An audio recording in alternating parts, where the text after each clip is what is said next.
As a former small business person myself, I know that it is very hard for small businesses to make ends meet. And I have heard from so many of the people in Texas who are now trying to make ends meet and keep people employed in small business. And this health care reform bill is causing them to not hire people because they don't know what the costs are going to be.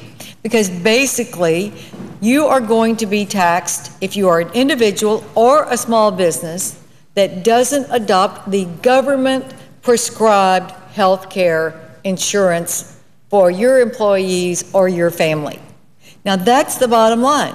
If you don't do exactly what the government says and meet their government required standards, even if the employees are happy with their health care coverage or certainly don't want to be left to the government health care, you will still get the fine. And most small businesses that I talk to are saying, hey, I'm going to pay the fine.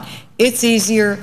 I don't have liability. I don't have to hire people to work with my employees to get the best prices. That takes a lot of my time, and it's not helpful to the bottom line of my company, and therefore I'm just going to pay the fine and let the government do it. Healthcare is not going to improve for the small businesses and the families in this country.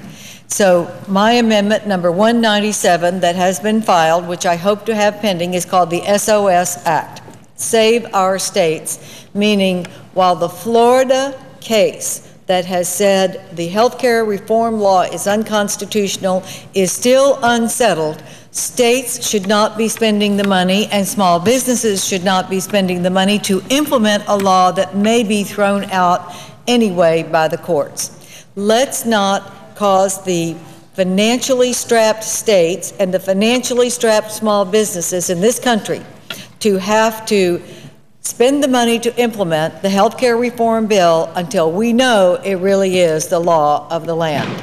And right now that is a question because two courts have thrown it out as unconstitutional, one in Virginia and one in Florida. So my amendment number 197 will say we will delay implementation. We will not require any cost to be incurred by a business, an individual, or a state until it is clear it has gone to the Supreme Court and the Health Care Reform Act really is the law of the land. That could save millions for our states and millions for the businesses across our country. I hope that we can get this amendment pending.